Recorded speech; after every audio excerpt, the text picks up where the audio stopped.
오늘은 요한복음 5장 40절에서 47절 하나님의 영광이라는 제목으로 말씀을 대언하겠습니다. 성탄절을 맞아 우리는 선물을 주고받습니다. 선물이라는 것이 중요한 이유는 물질 속에 담긴 마음이기 때문입니다. 그 마음을 생각하면 기쁨이 되고 영광이 됩니다. 본문에서 영광이라는 말이 3번 나오고 사랑이 1번, 믿음이 4번 나옵니다. 언어를 보면은 영광이라는 말은 독해요, 생각한다는 말에서 나오고 있습니다. 그 말은 영광이라는 마음에서 깊은 감사와 찬송이 흘러나오는 그와 같은 것을 말하고 있습니다. 성탄절에 어린아이 예수 그리스도를 우리 하나님이 우리에게 선물을 주셨습니다. 이 예수 그리스도의 어린 아기의 그 선물 속에는 하나님의 마음이 담겨 있기 때문에 이 성탄절은 영광스럽습니다. 그래서 오늘은 이 본문 말씀 하나님의 영광이라는 제목으로 말씀을 생각합니다. 첫 번째, 하나님의 영광이란 인간의 영광이라는 뜻입니다. 그럼 오늘 가장 중요한 본문 말씀은 44절에 있습니다. 그래서 우리가 44절을 한번 잘 살펴보아야 되겠습니다. 44절, 너희가 서로 영광을 취하고, 이 말은 인간이 인간끼리 영광을 취한다 그랬습니다. 유일하신 하나님께로부터 오는 영광은 구하지 아니하니, 유일하신 하나님이라는 것은 지난번에도 얘기했듯이 모노게네스, 하나뿐인 하나님, 독생하신 하나님. 그러니까 이 독생하신 하나님, 유일하신 하나님은 누굽니까? 예수 하나님은 영접하지 않는다, 그런 뜻이죠. 유일하신 하나님께로부터 오는 영광은 구하지 않는다. 그러면 영광이라는 뜻은 뭡니까? 예수 그리스도의 마음을 두고 얘기하고 하나님의 마음을 두고 영광이라는 마음입니다. 마음. 그 마음은 원치 않고 구하지 아니하니 어찌 나를 믿을 수 있느냐. 그래서 44절은 굉장히 깊은 뜻이 거기에 섞여 있다는 것입니다. 특별하신 말씀, 이 유일하신 하나님이라는 그 뜻을 우리가 잘 알면, 이거는 유일하신 하나님은 예수 그리스도라는 것을 분명히 알면 그의 영광, 그의 마음을 구하지 않으면 어떻게 예수를 믿겠느냐 하는 그런 뜻이라 본문 말씀을 잘 이해하면 오늘 하나님의 영광이라는 뜻을 알 수가 있게 되는 것입니다. 그래서 하나님의 영광은 곧 인간의 영광이다, 그렇게 말을 우리가 해석할 수가 있습니다. 사람은 다 자기의 영광을 위해서 삽니다. 그것이 돈이든 명예든 또한 장수하는 것이든 안 그러면 부유하게 사는 것이든 우리는 다 영광이라는 것을 두고 찾고 있습니다. 그러나 그와 같은 영광이라는 것은 오래가지 못하고 언젠가는 다 없어지는 것이지만 유일하신 하나님의 영광을 구하면 인간은 영광스럽게 살 수 있다라고 오늘 44절에서 우리에게 가르쳐 주시는 것입니다. 이 44절의 말씀에서 우리가 특별히 알아야 되는 것은 인간 또 영광스러운 존재라는 것입니다. 우리는 인간이 참으로 불쌍한 존재, 죄 그 자체의 존재라고 말하지만 성경에서는 그렇게 말하지 않습니다.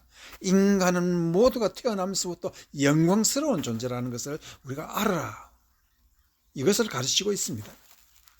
고린도후서 3장 18절에 보면은 거기에 놀라운 말씀이 있어서 우리가 얼마나 특별히 믿는 자가 영광스러운 존재라는 것을 말하고 있습니다. 우리가 다 수건을 벗은 얼굴로 거울을 보는 것 같이 주의 영광을 보며 그와 같은 형상으로 변하여 영광에서 영광에 이르니, 그랬습니다. 영광에서 영광에 이르니 곧 주의 영으로 말미암으리라.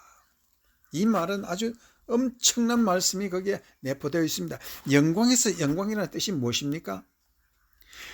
우리가 예수 그리스도의 어린 아기 예수의 선물을 통해서 그 선물 속에 하나님의 뜨거운 인간 사랑의 구원의 사랑이 거기 있어서 그 사랑의 마음을 깨달을 때 인간이 얼마나 영광스럽다는 것을 알 수가 있고, 그래서 우리가 영광 받는 영광에서, 하나님의 영광에서 그 영광이 우리에게 전이 되고 우리가 영광스러운 존재가 되는, 그렇다는 것을 우리가 말하고 있는데, 그것이 성령으로 인하여진다라는 말은 성령으로 우리가 하나님의 말씀을 깨닫고 하나님의 마음을 깨달으면 그와 같은 하나님의 영광이 내 영광이 된다. 그렇게 놀라운 말씀을 가르치고 있습니다. 그래서 전도서 8장 1절에 보면은요, 이와 같이 인간이 어떻게 영광스러운 존재로 살 수 있는가 하는 것을 전도서 8장 1절에 말씀하고 있는 것이 있습니다. 누가 지혜자와 같으며 누가 사물의 이치를 아는 자이냐. 사람의 지혜는 그의 얼굴에 광채가 나게 하나니 그의 얼굴에 사나운 것이 변하느니라 라는 말을 하고 있습니다. 이 지혜자라는 말은 히브리 말로 보면은 기술자라는 뜻입니다. 기술이라는, 지혜라는 말은 기술입니다. 그럼 지혜자라는 말은 기술자라는 뜻인데, 그 기술자는 어떤 사람? 자기의 어두운 마음을 가리고 얼굴에 광채나게 하는 그런 기술이 있다라고 말하고 있습니다. 사람인 것은 자기의 마음을 다스리는 자가 정녕 위대한 기술자입니다. 하나님이 우리를 사랑하신다는 그 마음을 깨닫는 거기에서 우리의 마음속에 기쁨이 솟아나고 우리의 마음속에 하나님의 거룩하신 은혜가 우리에게 임하여 우리가 사람의 마음이 변화한다는 것은, 이것은 마음의 기술입니다. 이것이 믿음의 기술이겠죠. 그래서 이 기술은 인간의 힘으로 불가능한 것을 우리가 행할 수 있다는 것을 알 수가 있습니다. 인간이 죽음을 다스릴 수 있겠습니까? 고난과 병과 죽음과 더 배고픔과 어찌할 수 없는 슬픔을 누가 그것을 해결할 수 있겠습니까? 그렇기 때문에 인간은 자기의 마음, 자기의 인생을 주관할 수 없고 그것을 해결할 수 있는 기술이 없습니다. 여기서 인간은 심각한 영혼의 공백 현상이 나타나고 있습니다.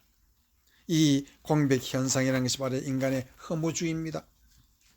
아무리 해도 인간에게는 소망이 없다는 것을 말하고 있는 사람, 무신론적 실존주의, 불가지론 자들 등등은 인간에게 큰 혼돈을 줍니다. 그 이유가 어디 있습니까? 기술이 없으니까. 자기의 마음을 다스릴 수 있는 기술이 없으니까 인생에서 스스로 혼돈 속에 빠져서 산다고 말하고 있습니다. 그럼 오늘 잠언서 8장 1절에 있는 이 인간의 마음을 주관할 수 있는 기술자는 어떤 기술자입니까? 신약 성경에서는 로마서 12장 3절에 그 기술을 잘 해석하고 가르치는 부분이 있습니다.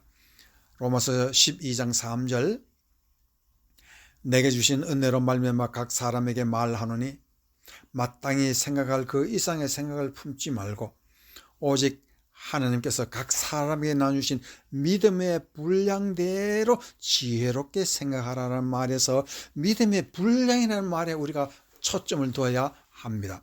분량이라는 말을 그리스 말로 보니까 메트론에서, 이 분량, 메트론이라는 뜻은 우리가 잘 아는 영어에서 미터입니다. 미터라는 것은 잣대, 기계, 이런 것을 말하고 있습니다. 믿음의 잣대로 생각하라라는 뜻입니다. 그 말은 우리의 마음을 믿음에는 자로 재고 믿음의 그릇에 담아서 생각하라. 넘쳐서 교만하지도 말고 부족하여 자학하지도 말고 함부로 넘치게 퍼주는 식의 생각도 하지 말고 대로 담아주듯 또 너무 작게 담아주지도 말고 자로 재어서 생각하면서 우리가 살아라 하는 것입니다. 예를 들면 내 생명 내 것이라고 교만한 생각도 버리고, 내 생명 마귀의 것이라고 생각 말고 내 생명 나를 위해서 십자가 주신 예수의 것이라고 생각하는 이런 믿음의 잣대 위에서 우리가 생각하면 그 사람이 지혜로운 사람이 된다라는 것을 말하고 있습니다. 그래서 모든 것은 하나님의 영광을 위해서 존재한다는 것을 생각할 때 우리가 어떻게 죽고 어떻게 살 것을 알 수가 있게 된다, 그런 뜻이 되는 것입니다.